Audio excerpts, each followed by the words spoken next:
Hello everyone, कैसे हैं आप सभी लोग। इस वीडियो में मैं मैथ्स का प्रैक्टिस सेट 5 लेके आया हूँ। 15 क्वेश्चन होंगे इस वीडियो में। पहले 10 क्वेश्चन क्या है ज्योमेट्री के, ज्यामिति के होंगे और बाकी के 5 क्वेश्चन परसेंटेज टॉपिक के होंगे। मैंने मोस्ट इंपॉर्टेंट जो क्वेश्चन बनते हैं टॉपिक से वो लिए हैं। ठीक है, डेली डेली 15-15 की क्वेश्चन की सीरीज़ चला रहा हूँ। आपके आने वाले टेट और सुपर टेट परीक्षाओं के लिए बेहद इंपॉर्टेंट सीरीज़ है, तो बिल्कुल भी स्किप ना करें और डेली डेली 15-15 क्वेश्चन की प्रैक्टिस जरूर करते चलें। आपका डेफिनेटली इसमें फुल के फुल मार्क्स इस टॉपिक से आएंगे। ठीक है, चलिए शुरुआत करते हैं। डेली डेली आप प्रैक्टिस करते चलें, ठीक है ना, एक साथ लोड भी नहीं पड़ेगा आपका और प्रैक्टिस भी होती चलेगी। तो चलिए शुरुआत करते हैं क्वेश्चन नंबर 1 से।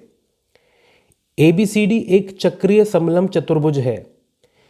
चक्रीय का मतलब साइक्लिक, समलंब चतुर्भुज यानी कि ट्रेपीजियम।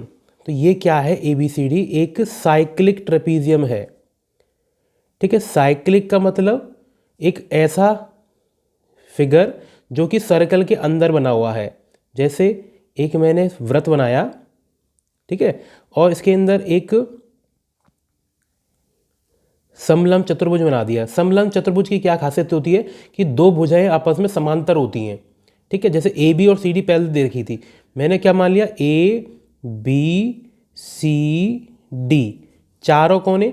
ट्रेपीजियम मतलब दो भुजाएं पैरेलल हैं। ठीक है, ये इसके पैरेलल है, एक बात होगी। साइक्लिक मतलब चारों कोने क्या हैं, सर्कल के ऊपर है। साइक्लिक की क्या खासियत होती है कि सामने वाले कोणों का योगफल 180 होता है। ये बात आपको ध्यान में रखनी है। A और C 180 होगा ही होगा। क्यों? क्योंकि साइक्लिक है, चक्रीय है।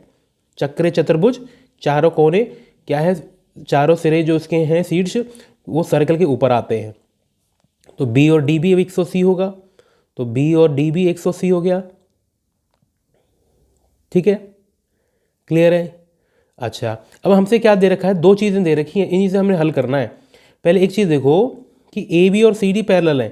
देखो, जब दो रेखाएं आपस में समांतर हो ना, तो अंतर जो कोण होते हैं, जैसे ये और ये, A और D क्या है, एक लाइन के एक तरफ एंगल है और दो समांतर रेखाओं के बीच में है। तो A + D 180 होगा। ये बात आपको पता होनी चाहिए कि दो समांतर रेखाओं के बीच में जो अंदर की साइड एक ही तरफ एंगल बनते हैं, इन दोनों अंदर वाले के कोणों का सम 180 होता है। तो यहाँ पर A + D 180 हो जाएगा। A तो हमें क्वेश्चन में 105 दे रखा है। अगर मैं A का मान 105 लगा दूँ तो D क्या है, 105 घटाऊंगा तो 75 आ जाएगा। D का मान 75 आ गया। ठीक है, फिर मैंने क्या कहा कि B + D 180 है, तो एंगल B कितना हो जाएगा। अगर मैं D का मान यहाँ पे लगा दूँ तो 75 लगाऊंगा तो B कितना आ जाएगा, 105 है ना। D का मान यहाँ पे मैं 75 उठा के यहाँ चिपका दूँ तो B कितना आ गया, 105। ठीक है, अच्छा, हमें क्वेश्चन में A का मान 105 दे रखा था। अगर मैं A का मान 105 यहाँ पे लगा दूँ तो 105 यहाँ जाके घटेगा तो C 75 आ जाएगा। C 75 आ गया। ठीक है, तो देखो हमने क्या है, दो चीज़ों का यूज़ किया। एक तो साइक्लिक है क्योंकि सामने वाले एंगलों का कोण 180 है, और दूसरा दो रेखाएं जो समांतर दे रखी हो तो अंदर वाले जो कोण होते हैं, अंदर एक तरफ जो कोण बनते हैं, उनको क्या है, हम प्लस करके 180 के बराबर लेके चलते हैं। ठीक है, क्लियर है? दो बातें इस क्वेश्चन के माध्यम से दो चीज़ें क्लियर हो गई है ना। आगे देखते हैं क्वेश्चन नंबर 2। जहाँ भी आपको नया सीखने को मिलता है वहाँ पर डेफिनेटली उस पॉइंट को अलग से नोट करते चलें, अलग से कॉपी बना लें नए नए पॉइंटों की। ठीक है, आगे देखते हैं क्वेश्चन नंबर 2। अगर आप चैनल पर पहली बार आए हैं तो सब्सक्राइब ज़रूर करें ताकि डेली डेली क्वेश्चंस जो आपको हैं वो आपको मिल सके। बेल आइकन ज़रूर दबाएं, ठीक है, जहाँ डेली नोटिफिकेशन आपको वीडियो की मिल सके। क्वेश्चन नंबर 2, 16 सेंटीमीटर लंबी एक जीवा है। जीवा यानी कि कॉर्ड को 10 सेंटीमीटर त्रिज्या वाले वृत्त में खींचा गया है। ठीक है, एक क्या है, मैंने वृत्त बना लिया, एक मैंने जीवा बना ली 16 सेंटीमीटर। 16 सेंटीमीटर लग नहीं रही, मान लो कि 16 सेंटीमीटर की क्या है, एक जीवा है। जीवा यानी कि कॉर्ड, इस पर हमने एक लंब खींचा केंद्र से, ये केंद्र है। ठीक है, अच्छा, और इसका जो त्रिज्या है, त्रिज्या कितनी दे रखी है, 10 सेंटीमीटर दे रखी है।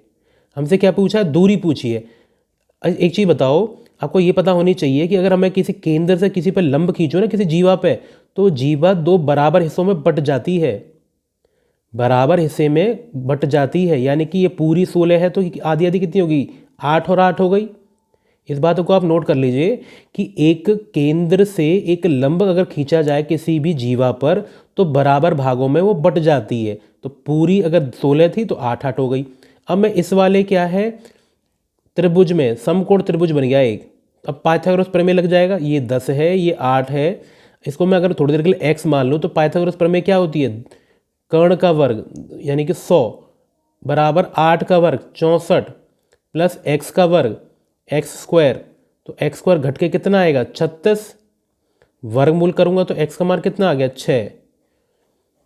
ठीक है, तो यानी कि सेकंड ऑप्शन हमारा करेक्ट है। अब देखो इसमें एक तरह का क्वेश्चन और बन जाता है कि हमें दूरी दे रखी होगी, इसकी हमने पूरी लंबाई निकालनी है जीवा की।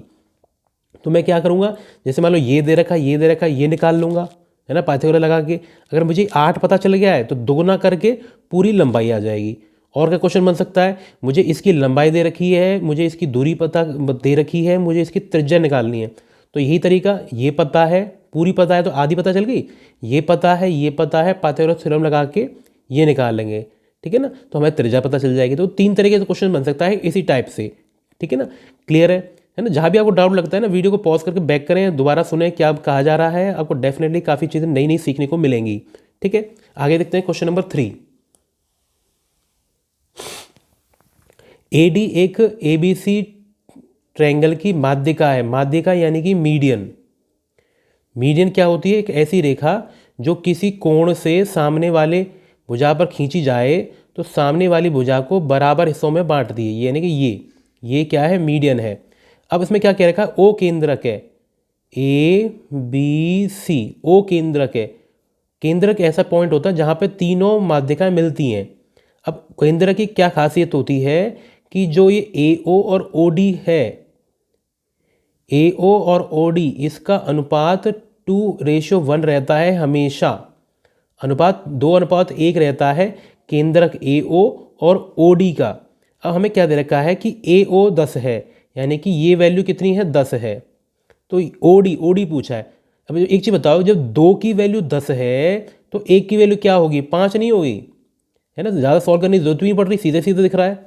अगर 2 का मान 10 है तो 1 का मान क्या होगा 5 सेंटीमीटर, यानी कि फर्स्ट ऑप्शन, है ना। तो ज़्यादा कैलकुलेट करने की जरूरत नहीं पड़ी, हमें सीधे से देखा कि केंद्रक है AO/OD तो 2:1 दे रखा है क्वेश्चन में नहीं, हमें माध्यिका की वजह से पता होना चाहिए कि केंद्रक क्या है। इस तरह का पॉइंट होता है कि AO और OD की लंबाई हमेशा 2:1 में बढ़ जाती है। AO हमें अगर 10 दे रखा है तो OD निकालना है, अगर 2 की वैल्यू पता है तो 1 की वैल्यू पता कर ली, 5 आ गया। कैसे किया, डिवाइड करके। इसी का उल्टा भी दे सकता था कि 1 का मान मान लो 5 है, जब 1 का मान 5 है तो 2 का मान कितना होगा 10, ये आ गया। अब मुझसे पूछता है कि AD बता दो। अच्छा ये बताओ, जब ऊपर वाला हिस्सा क्या है 10 है, नीचे वाला हिस्सा 5 है, तो टोटल क्या हो गया 15। तो AD अगर हमसे पूछता तो AD का मान हमारा आ जाता 15 सेंटीमीटर। ठीक है ना। तो देखो मैंने केंद्रक वाला जो टॉपिक है इसमें क्या है आपको चीज़ें क्लियर करा दी। ठीक है ना। अगर आपको ज्योमेट्री की और ज़्यादा तैयारी करनी हो तो हमारा प्लेलिस्ट में ज्योमेट्री वाली वीडियोस का पूरा एक प्लेलिस्ट मिल जाएगी। इसमें पूरा एक वीडियो तो पूरे के पूरे जितने भी थ्योरम्स, प्रमेय, स्टेटमेंट, सारी टाइप्स, सब कुछ पूरा निचोड़ ज्योमेट्री का जो आपको आना चाहिए वो उस वीडियो में मिल जाएगा। ठीक है। और बाकी मैंने सर्कल्स और ट्रायंगल्स की 2 वीडियो और इसमें ऐड कर रखी हैं। काफ़ी सारे ढेर सारे क्वेश्चन में करा रखे हैं, आप वहाँ से जरूर प्रैक्टिस करें इस टॉपिक की। ठीक है, आगे देखते हैं क्वेश्चन नंबर 4। क्वेश्चन नंबर 4 में क्या कहा जा रहा है कि एक त्रिभुज की 3 संभावित भुजाओं की लंबाई क्या होगी। देखो त्रिभुज में क्या होता है कि ना, कोई भी आप 2 भुजाएं ले लो, वो तीसरी से बड़ी होनी चाहिए। उनका सम, 2 भुजाएं हैं उनका सम क्या है, हमेशा बड़ा होना चाहिए तीसरी भुजा से। ठीक है। अच्छा, और जो तीसरी भुजा है ना, ये बड़ी होनी चाहिए बाकी दोनों भुजाओं के अंतर से। ठीक है, ये होती है स्टेटमेंट। मैं इसको अलग से करके लिख देता हूँ कि मान लो 2 भुजाएं A और B दे रखी हैं, इनका जो अंतर है, ये डैश क्यों लगाया, क्योंकि पॉजिटिव अंतर, नहीं तो नेगेटिव भी तो आ सकता है अगर A छोटा हुआ तो। ये अंतर C इससे क्या है, अंतर से बड़ा होना चाहिए और छोटा होना चाहिए दोनों भुजाओं के योगफल से, है ना। ये कंडीशन होती है किसी भी ट्रायंगल की। अगर इसको सेटिस्फाई नहीं कर रही भुजाएं तो हमारा त्रिभुज नहीं बन पाएगा। अब मैं इसको देखता हूँ, क्या 2 और 3 5 6 से बड़ा है क्या? क्या तीसरी भुजा 6 6 6 छोटी है क्या 2 और 3 के सम से? नहीं है, बिल्कुल गलत बात है ये तो। 2.5 और 3.5 ये कितना हो गया? 6। क्या 6 6 से बड़ा है क्या? बिल्कुल गलत बात है। 4 और 4 8 8 क्या 9 से बड़ा है क्या? बिल्कुल गलत बात है। 3 और 4 7 बड़ा है। 4 और 5 9 बड़ा है। 3 और 5 8 4 से बड़ा है। सब कोई भी 2 पेयर ले लो वो तीसरे से बड़ा ही आ रहा है, यानी कि सेकंड ऑप्शन हमारा करेक्ट है। ठीक है ना। मैं दोबारा रिपीट कर देता हूँ कि अगर 3 भुजाएं ए बी सी हों तो कोई भी एक भुजा, मालूम है सी जरूरी नहीं कि सी ही लें, कोई भी भुजा ले लो, वो क्या होगी, बाकी दोनों भुजाओं के योगफल से तो छोटी होगी और बाकी दोनों भुजाओं के अंतर से, पॉजिटिव अंतर से बड़ी होगी हमेशा। अगर ऐसा हो रहा है तो ट्रायंगल की तीनों भुजाएं हैं, यानी कि 3 मतलब कोई लेंथ दे रखी है उसे ट्रायंगल हम बना पाएंगे। अगर ऐसा नहीं हो रहा है तो ये तीनों भुजाएं ट्रायंगल की नहीं होंगी, कुछ ऐसी एम ही दे रखी हैं। ठीक है ना। जैसे मैं यहाँ देखा कि 3 और 2 5, इससे छोटा है तो गलत बात है, बड़ा ही होना चाहिए था ना। ये दोनों इससे बड़ा है क्या? नहीं, बराबर हो रहा है, बड़ा नहीं है। ये दोनों इससे बड़ा है क्या? नहीं, गलत बात है, बिल्कुल छोटा है ये तो क्या बचा? Second option. ठीक है, क्लियर है ना। अब जहाँ भी आपको नया टॉपिक, कुछ नया पॉइंट मिलता है वहाँ पे नोट जरूर करें, आपको डेफिनेटली काफ़ी तैयारी में हेल्प मिलेगी।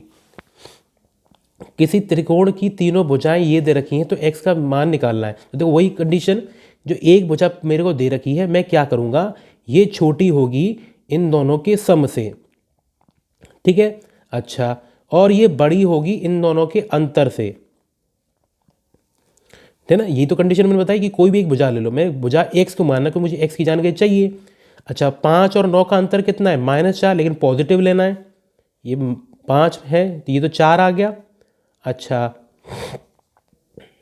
और 5 + 9 14 ये आ गया, यानी कि x का जो मान है वो 4 और 14 के बीच में कोई भी हो सकता है। अब यहाँ 4 और 14 के बीच में देखो, यहाँ 4 आ रहा है, देखो इसमें गड़बड़ नहीं करना है। यहाँ पे ग्रेटर का साइन आता है, बराबर का साइन नहीं आता। तो 4 और 14 के बीच में कौन आ रहा है? सिर्फ 6 ही तो हमारा आ रहा है ना। और हमें पूर्णांक लेनी है, यहाँ पे क्या है, पूर्ण मान में पूछा है। तो 5 9 x के हिसाब से x का मान हमारा 4 और 14 के बीच में फिट हो रहा है, जो कि सिर्फ चौथा ही ऑप्शन कर रहा है। बाकी सब क्या है? 4 से छोटे आ गए। 4 से हमें बड़ा चाहिए ना, और 14 से छोटा चाहिए, तो इन दोनों के बीच में रेंज में कौन आ रहा है? 6 आ रहा है। ठीक है, तो ये कंडीशन काफ़ी इंपॉर्टेंट है। इस टाइप के क्वेश्चन क्या है आपके सुपर टेट या टेट में पूछे भी गए हैं। आगे देखते हैं क्वेश्चन नंबर 6। यदि किसी ट्रायंगल ABC है का लंब केंद्र O है तो BOC 100 है, तो BAC क्या होगा? तो देखो लंब केंद्र क्या होता है, मान लो मैं इसको बता देता हूँ। अब अगर आपने हमारे चौथा ये मैथ्स का प्रैक्टिस सेट चौथा नहीं देखा है, उसको ज़रूर देखें। मैंने वहाँ पे इसके परिकेंद्र के और केंद्रक के और एक और कौन सा होता है, अंत केंद्र के, तीनों केंद्र वाले क्वेश्चन कराए हैं। ठीक है ना। चौथा कौन सा आ गया? लंब केंद्र हो गया। वहाँ पे मैंने लंब केंद्र के बारे में बताया था।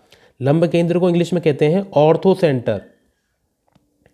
ऑर्थो सेंटर, ठीक है। तो इसमें क्या होता है कि तीनों लंब जो हैं, लंब यानी कि परपेंडिकुलर, तीनों एल्टीट्यूड जिस बिंदु पे मिलती हैं वो पॉइंट हमारा ऑर्थो सेंटर यानी कि लंब केंद्र मिलता है।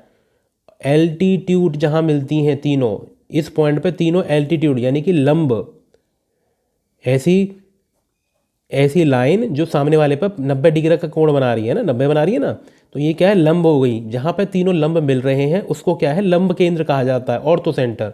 अब हमसे क्या कह रहा है? ये B हुआ, ये C हुआ, ये A हुआ, ये O हुआ। हमें क्या दे रखा है? BOC दे रखा है, तो A पूछा है। तो देखो इसके बारे में आप ये बात इसको नोट कर लीजिए कि ये जो कोण होता है ना, ये प्लस ये वाला हमेशा 180 के बराबर होता है। ये क्या है? इसका शॉर्ट तरीका है, इसको आप याद कर लीजिए कि सामने वाले एंगलों का सम 180 होगा। ये वाला इसके प्लस में 180, ये वाला AOB C के साथ 180। ठीक है, तो BOC हमें 100 दे रखा है, तो A कितना आ गया? 100 को घटाऊंगा तो ये 80 आ जाएगा। ठीक है, तो देखो लंब केंद्र हुआ, केंद्रक हुआ, परिकेंद्र हुआ, अंत केंद्र हुआ। देखो हर एक टाइप के क्वेश्चंस एक एक बनते हैं। ठीक है ना, एग्जाम में कोई भी एक बन सकता है, तो आपको सबको बताना होना चाहिए, खिचड़ी नहीं बनानी कि किसी में तो आप क्या है आधा कर दो। देखो आधा वाला कॉन्सेप्ट क्या है, परिकेंद्र में होता है कि क्या है इसका आधा ये होगा कब, जब परिकेंद्र है। ठीक है, 90 जोड़कर आधा इसका कर दें तो अंत केंद्र में आता है। ठीक है, तो ये 2-3 अलग अलग टाइप से हैं। अगर डेली डेली आप प्रैक्टिस करेंगे तो आपको डेफिनेटली सारी टाइप अच्छे से समझ में आ जाएंगी। ठीक है, आगे देखते हैं क्वेश्चन नंबर 7। क्वेश्चन नंबर 7 में क्या कहा जा रहा है, एक समबाहु त्रिभुज है, इसकी भुजा हमें 6 दे रखी है, एक वृत्त के अंतर्गत है, यानी कि हमारा वृत्त है, वृत्त के अंतर्गत है हमारा त्रिभुज। ठीक है, तो मान लो मैंने ट्रायंगल ABC माना, तो ऐसा चित्र बन गया। अब ये ट्रायंगल ABC हमारा क्या समबाहु है, इसकी भुजा कितनी है 6। तो ये ट्रायंगल का क्या एक बाह्य वृत्त नहीं बन गया, सरकम सर्कल नहीं बन गया, सरकम सर्कल, सरकम सर्कल यानी कि बाहर जो सर्कल बन रहा है।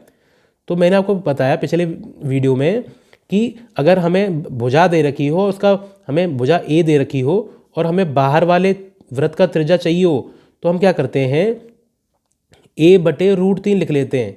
अगर अंत केंद्र का पूछा होता, अंतवृत्त पूछा होता, तो क्या है A/2√3 करते, है ना। ये फॉर्मूला आपको एकदम रटे होने चाहिए, इस पर काफ़ी क्वेश्चन बनते हैं। अब A हमें कितना दे रखा है 6, तो 6/√3 ये आ गया। अब इसे और तरीके से कैसे करें, मैं √3 का ऊपर नीचे गुणा कर देता हूँ, √3 का ऊपर भी और √3 का नीचे भी, और नीचे √3 इंटू √3 क्या 3 बन जाएगा। √3 का दोनों तरफ में वर्गमूल 3 का दोनों तरफ गुणा कर दिया ऊपर नीचे। अब 3 से इसे 6 को कतर दो तो 2√3, यानी कि फर्स्ट ऑप्शन हमारा करेक्ट है। ठीक है ना, तो काफ़ी अच्छे अच्छे क्वेश्चन मैंने आपके लिए उठाए हैं। ठीक है, आपको डेली डेली नए नए 15-15 क्वेश्चन सीखने को मिलेंगे, आप प्रैक्टिस जरूर करते चलें। क्वेश्चन नंबर 8, एक समकोण त्रिभुज DEF में यदि कर्ण EF है, एक समकोण त्रिभुज है, ठीक है, इसमें कर्ण यानी कि हाइपोटेन्यूज EF है, यानी कि ये 90 हुआ। अब इसमें क्या दे रखा है, ये 12 दे रखा है, इसका हमें dx ये इसकी माध्यिका है, ये माध्यिका है, तो क्या है ये हमारा इसकी लंबाई क्या होगी। तो देखो इसका तरीका है कि ये अगर माध्यिका है तो ये क्या है, ये 6 और 6 होगा, है ना, 6 और 6 होगा। तो इस तरह जब केस बनता है तो ये जो हमारा माध्यिका है ये हमेशा 6 के बराबर ही आएगी। ठीक है ना, हमारी जो एक समकोण त्रिभुज में जो 90 डिग्री का कोण होता है उससे अगर मैं माध्यिका खींचूं वो हमेशा कर्ण के आधी होती है 6। एक ऐसा क्यों होता है अब इसके बारे में जान लेते हैं। मैं एक वृत्त बना लेता हूँ, यहाँ मेरा ये एक क्या है, एक व्यास है, इसको मैं EF ना दे देता हूँ नाम। अब देखो आप जानते हो कि EF जो है, EF क्या है, एक व्यास है। व्यास क्या है, अगर अर्धवृत्त पे कितना डिग्री का एंगल बनाता है, 90 डिग्री का, है ना। इसको मैं D मान लेता हूँ। अगर मैं इससे इसको ज्वाइन करूँ तो देखो ये तो क्या है, ये हमारा क्या है, ये हमारा त्रिज्या नहीं हो गई, त्रिज्या तो बराबर बराबर होती है, ये केंद्र है, तो ये क्या, ये त्रिज्या नहीं हो गई, ये भी तो त्रिज्या है, तो ये आपस में तीनों बराबर होगी ना। तो अगर मान लो पूरा अगर 12 था तो ये भी 6 होगा, ये भी 6 होगा, ये भी 6 होगा, तो ये वही कंडीशन बन रही है। इस वजह से ऐसा होता है कि अगर हम 90 डिग्री वाले कोण से सामने पर अगर माध्यिका खींचें तो वो क्या है, कर्ण का आधा हो जाता है। पूरा 12 है तो ये 6 6 6 तीनों हो गई हैं। ठीक है, क्लियर है ना। आगे देखते हैं क्वेश्चन नंबर 9। ABCD एक चक्र चतुर्भुज है जिसमें व्यास AB है, तो मैं क्या बना लूँ, मैं बना लेता हूँ एक सुंदर सा वृत्त। तो इसमें क्या है, मैंने एक AB मैंने उसको मान लिया मेरा व्यास। ठीक है, अब इसमें क्या करें, चक्र चतुर्भुज है, कैसे भी बना लो, हमारी मर्जी है, ABCD। ठीक है, अच्छा ये विकर्ण क्या है, व्यास है ये, है ना, AC और विकर्ण BD, AC और BD आपस में E पर काटती हैं, ये क्या रखा है। और कुछ दे रखा है क्या, कुछ नहीं दे रखा। AED पूछा है, AED ये पूछा है कि ये क्या होगा, ठीक है, देखते हैं कैसे करते हैं।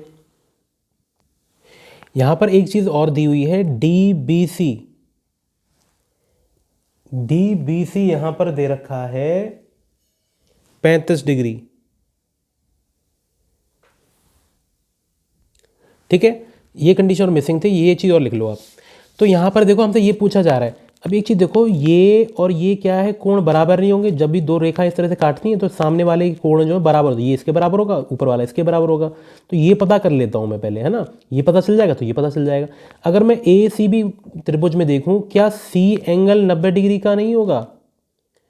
क्या सी कोण 90 डिग्री का होगा नहीं होगा? ये बताइए कि ए बी हमारा एक क्या है, व्यास है। व्यास हमेशा अर्धवृत्त में 90 डिग्री का कोण बनाते हैं।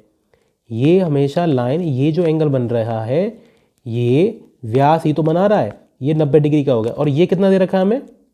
ये हमें कितना दे रखा है? ये दे रखा है 35 डिग्री। अब आप ये इसमें देखिए, ये क्या, इन तीनों का सम, इन तीनों का सम क्या 180 नहीं होना चाहिए? एंगल ई प्लस 90 और 35 कितना हो गया? 125 बराबर 180। तो एंगल ई कितना आ गया? 55 डिग्री। अगर ये 55 है तो ये भी 55 होगा, यानी कि ए डी कितना आ गया? 55 डिग्री। ठीक है, क्लियर है, आसान सा क्वेश्चन था। हमें दो चीज़ें जानकारी चाहिए थी यहाँ पे, एक कि हमारा जो व्यास है वो हमेशा 90 डिग्री का कोण बनाता है।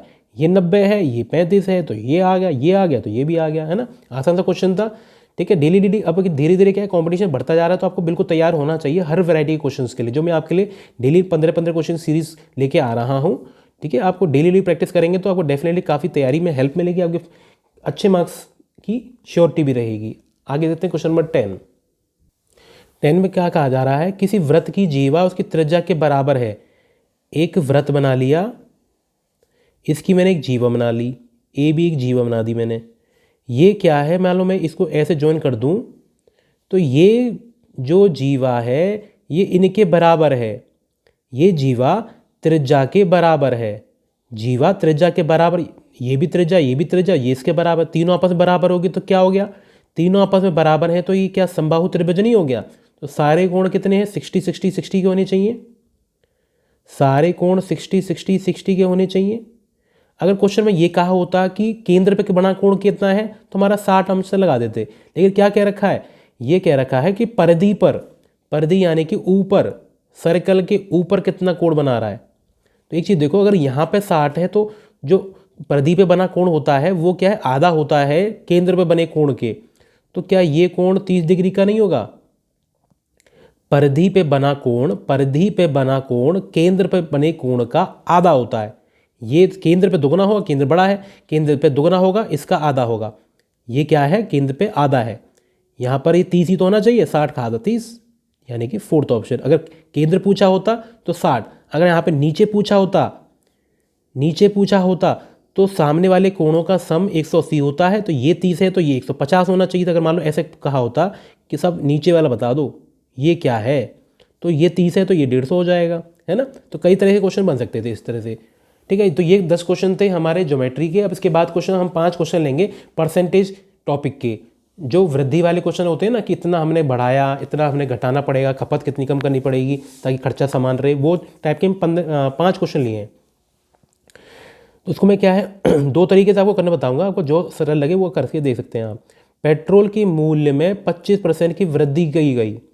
ठीक है, अच्छा, और कार मालिक को अपनी खपत कितनी % कम करनी पड़े ताकि खर्चा कम करे। अच्छा, एक चीज़ बताइए कि मान लो कुछ सामान हमारा महंगा आ रहा है, अब दुकान से आप खरीदने जा रहे हैं, सामान महंगा आ गया, लेकिन हमारा लिमिटेड पैसा है, खर्चा मतलब हम उतना ही कर सकते हैं, तो हम सामान कुछ कम खरीदेंगे ना, ताकि हमारा खर्चा उसी उतने ही रुपये में चल जाए। तो वो उस टॉपिक पे बेस पे है ये कॉन्सेप्ट। ठीक है ना, कि अगर किसी की कीमत बढ़ गई तो कुछ हमें खपत कम करनी पड़ेगी, कम खरीदना पड़ेगा, कम खाना पड़ेगा, कम यूज़ करना पड़ेगा, ताकि हमारा खर्चा समान रहे पहले जितना। ठीक है, तो देखो इसको करने का जो तरीका होता है वो क्या है, एक तो फॉर्मूला डायरेक्ट होता है कि 100 अपॉन, अच्छा 100 नहीं होता, होता है R upon 100 plus R percentage. ठीक है, ये कब होता है? जब वृद्धि हो रही है। वृद्धि हो रही है तो प्लस आर, अगर क्या है कमी हो रही है, घटाया जा रहा है, तो माइनस आर। ठीक है, तो कितना हो रहा है? 25 अपॉन, यहाँ पे इंटू 100 हो रहा था, इंटू 100 तो 25 अपॉन 100 प्लस 25 इंटू 100। ठीक है, तो ये 25 आ गया, नीचे 125 है, इंटू 100। 25 से कटेगा ये 5 बार और 5 से कटेगा ये 20 बार, यानी कि 20%। ठीक है, यानी कि फोर्थ ऑप्शन। ठीक, ये डायरेक्ट फॉर्मूला है। अगर यहाँ पे वृद्धि हो तो प्लस आर, अगर यहाँ पे कमी हो रही है या देखिए या कीमत घट रही है तो माइनस आर। ये फॉर्मूला कब लग रहा है? जब हमारा खर्चा सेम रहे, खर्चे पे कोई असर नहीं पड़ रहा है ना, खर्चा जितना पहले था उतना ही बाद में है, तो ये फॉर्मूला तब काम करता है। ठीक है, इसमें भी कई वैरायटी क्वेश्चन बनते हैं, मैं आगे धीरे धीरे करके लूँगा ताकि आपका सारा कॉन्सेप्ट क्लियर हो जाए। मान लो खर्चे में भी बदलाव हो रहा है, अगर ऐसा क्वेश्चन हो कि इतने % की हमारी मूल्य वृद्धि हो गई और इतना खर्चा बढ़ गया तो खपत कितनी कम करनी पड़ेगी, तो उस हिसाब से क्वेश्चन में ये फॉर्मूला काम नहीं करता। ठीक है ना, तो अगर खर्चा सेम है, कोई अंतर नहीं पड़ता खर्चे में, तो ये फॉर्मूला आराम से लग जाता है। एक तरीका और भी मैं बता देता हूँ उसका। जब खर्चा सेम रहता है तो इसमें क्या कह रहा है कि कीमत हमारी ना 25% बढ़ गई है, यानी कि अगर मैं पहले 100 मान लूँ तो बाद में क्या है 125 हो गया है, 100 से 125 बढ़ गया। अच्छा, अगर हमें खर्चा समान रखना हो ना तो इसको उल्टा लिख लेते हैं कि 125 उल्टा लिख लेंगे, यानी कि 125 यहाँ कर लेंगे और 100 यहाँ लिख लेंगे। ठीक है, तो ये घटना हो गया। तो कितना घट रहा है ये होगा, कितना घट रहा है? 25 घट रहा है, कितने पर? 125 पर, इंटू 100। देखो वही कंडीशन बन गई जो यहाँ पे हम कर रहे थे, कट के कितना आ जाएगा? 25, 5 बार कटा 20 बार, 20%। ठीक है, क्लियर है ना, आसान सा था कि दोनों तरीके से आप कर सकते हैं। ये इस तरीका काफ़ी आसान रहता है अगर ये प्रैक्टिस में आ जाए तो। इससे मैं क्या है आगे लेवल के क्वेश्चन और भी कराऊंगा कि खर्चा हमारा क्या है, कीमत अगर 100 से 125 हुई तो खर्चा उल्टा करना पड़ेगा, खर्चा हमें कम करना पड़ेगा, 125 से 100 करना पड़ेगा। ठीक है, तो कितना कम किया? 25 कम किया, कितने पे? 125 पे, कट के 20 आ गया। आगे देखते हैं क्वेश्चन नंबर 12। यदि भोजन के मूल्य में 10% की वृद्धि होती है तो एक वृद्धि, ठीक है, सेम वही क्वेश्चन है, बस थोड़ा डाटा चेंज कर दिया। मैं दोनों तरीके से आपको करना बताऊंगा चारों पांचों क्वेश्चनों को, कि पहले तो r upon 100 plus R into 100। ठीक है, वृद्धि हो रही है ना, वृद्धि हो रही है तो प्लस आर, कितना? 10, 100 में 10 जोड़ूंगा तो 110 इंटू 100, एक जीरो कट गया, 100/11। 100/11 कितना होता है? 9, 1/11। कैसे? 11 इंटू 9 99 और 100। ठीक है, और जो ट्रिक बताई थी मैंने कि पहले हमारा कीमत 100 थी, 100 से बढ़कर 10% बढ़ी, यानी 100 पे 10 बढ़ी, 110 हो गई। हमें उनके खर्चा हमें समान रखना तो उल्टा लौटना पड़ेगा, तो 110 से 100 कर दिया। कितना कम किया? 10 की कमी किस पर? 110 पर। जिस पे हम कैलकुलेट कर रहे हैं ना वो बटे में आता है, 110 पे कैलकुलेट कर रहे हैं कमी को, इंटू 100। एक जीरो कट गया तो 100/11 वही चीज़, 9 1/11%। ठीक है, दोनों तरीके से मैंने बता दी। 4-5 क्वेश्चन होंगे ना तो आपको ये टाइप अच्छे से समझ में आ जाएगी। आगे देखते हैं क्वेश्चन नंबर 13। क्वेश्चन नंबर 13 में क्या कहा जा रहा है कि यदि भोजन के मूल्य में 25% की कटौती होती है तो लेकिन खपत 30% बढ़ जाती है तो खर्चे पे क्या असर पड़ेगा। अब यहाँ पे देखो दोनों चीज़ें हो गई, दोनों चीज़ें हो गई। ठीक है, परसेंटेज में क्या है, मैं इसको दो तरीके से बताऊंगा आपको कि इसमें हमारा 25, जब देखो दो पर बार दो चीज़ों का कम बढ़ती हो रही है ना, तो नेट जो परसेंटेज चेंज आता है वो ये फॉर्मूला काम करता है। ठीक है, अब क्या है 25% की कटौती में मान लूँ कि पहला क्या है 25% कम हो रहा है, यानी कि -25 कटौती या माइनस, वृद्धि खपत 30% बढ़ा दी, यानी कि +30 प्लस माइनस का 25 और 30 अपॉन 100। ठीक है, दो की बात हो रही हो, देखो क्या होता है, कुछ कम हो रहा है कुछ बढ़ रहा है। अगर एक ही को 2 बार बढ़ा दिया, ये दोनों बढ़ गए हैं, अगर दोनों की कटौती होगी तो टोटल कितना, टोटल पूछा हो, टोटल चेंज, तो ये फॉर्मूला काम करता है ना। एक्स की बात कर रहे हैं हम, घट रहा है तो माइनस, वाई की बात कर रहे हैं हम, बढ़ रहा है, किसी को भी हम आगे पीछे लिख लें कोई दिक्कत नहीं। 30 25 कितना हो गया 5, 25 और 30 750, 750 माइनस का चल रहा है बटे 100, तो कितना आ गया 5 माइनस के 7.5, ये तो कितना आ गया माइनस के 2.5, 2.5 माइनस का आ रहा है यानी कि डिक्रीज हो रहा है, कमी हो रही है, तो 2.5% हमारा कहाँ पर है, ये रहा नीचे एरो बनना ना, मतलब कमी हो रही है। ठीक है, क्लियर है ना। अब इसको मैं और एक तरीका और भी है, जैसे पिछला मैंने रेशियो में बताया कि हमारा जो भोजन है वो, चलिए इसी से रहने देते हैं, इसी से रहने देते हैं, ठीक है ना। दूसरा तरीका हो सकता है लेंदी पड़ जाए इसमें, तो आप इसको समझ लीजिए। जब परसेंटेज चेंज नेट निकालना हो, टोटल परसेंटेज निकालना हो कि x भी बढ़ रहा है घट रहा है, y भी घट रहा है बढ़ रहा है, तो टोटल कितना हमारा बढ़ोतरी है घटोतरी होगी, तो इस तरीके से हम सरलता से निकाल सकते हैं। ठीक है, आगे देखते हैं क्वेश्चन नंबर 14। दूध का मूल्य 20% बढ़ गया तो दूध की खपत में कितनी % कटौती करनी पड़ेगी। ठीक है, तो देखें जो मैंने आपको तरीका बताया, दोनों तरीके से बताऊंगा मैं आपको कि इसमें बढ़ रहा है, दूध की खपत कम करनी, खर्चा सेम रहेगा, तो कौन सा फॉर्मूला R/100 + R, क्योंकि बढ़ोतरी हो रही है तो प्लस R आएगा नीचे, तो कितना 20, 100 में 20 जोड़ूँ तो 120 × 100, 20 ही कटेगा 6 बार यानी कि 100/6, 2 से काटूँ 50, 2 से नीचे वाले को कतरूँ तो 3, 50/3%। इसको अगर मैं इस तरह से लिखना चाहूँ तो 16/2 आ जाएगा, 16 2/3। इसको मैं कैसे लिखता हूँ, 3 × 16, 16 × 3 48, 48 में 2 जोड़ूँ तो 50। तोड़ते कैसे हैं, 3 से 50 को डिवाइड लगाएंगे, 3 × 16 48 होते हैं, 2 शेषफल को ऊपर लिखते हैं, जितने बार कट रहा है वो आगे, ठीक है ना, जिससे काट रहे हैं वो 3 नीचे। ठीक है, क्लियर है। और जो मैं ट्रिक बताई मैंने आपको कि हमारा मूल्य क्या है, पहले 100 था, 20 बढ़ के 120 हो गया है, वापस लौटना है, खर्चा सेम रखना है तो उल्टा लौटना पड़ेगा।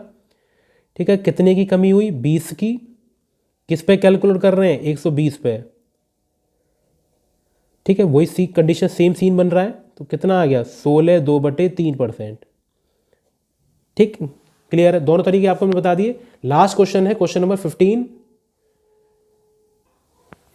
किसी वस्तु पर शुल्क उसके वर्तमान मूल्य का 40% कम कर दिया गया है तो खपत कितनी, अब यहाँ पे तो कमी हो रही है, कमी हो रही है तो यानी कि मैं क्या है फॉर्मूला कौन सा लगाऊँ नीचे, माइनस वाला,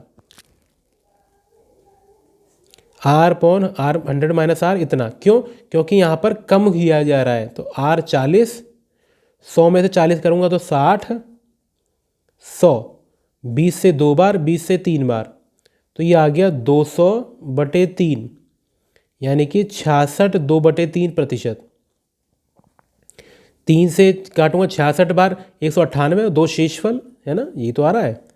अब इसको मैं ट्रिक से बताता हूँ, जैसे ट्रिक से मैंने आपको बताया कि खर्चा हमारा कम बढ़ती करना है लेकिन मूल्य हमारा 40% कम किया, तो यानी कि अगर मैं मूल्य पहले 100 मानूँ तो 40% कम, 40 कम यानी कि 60 हो गया, 100 से 60 हो गया, तो हमें बढ़ना पड़ेगा, उल्टा लौटना पड़ेगा, तो 60 से कितना जाना पड़ेगा 100 पे, 60 से 100 जाना पड़ेगा, कितना बढ़ा दिया 40 बढ़ा दिया, जो 40 बढ़ा दिया है किस पर 60 पर, और परसेंटेज कैलकुलेट कर रहे हैं तो इंटू 100 करना ही पड़ेगा।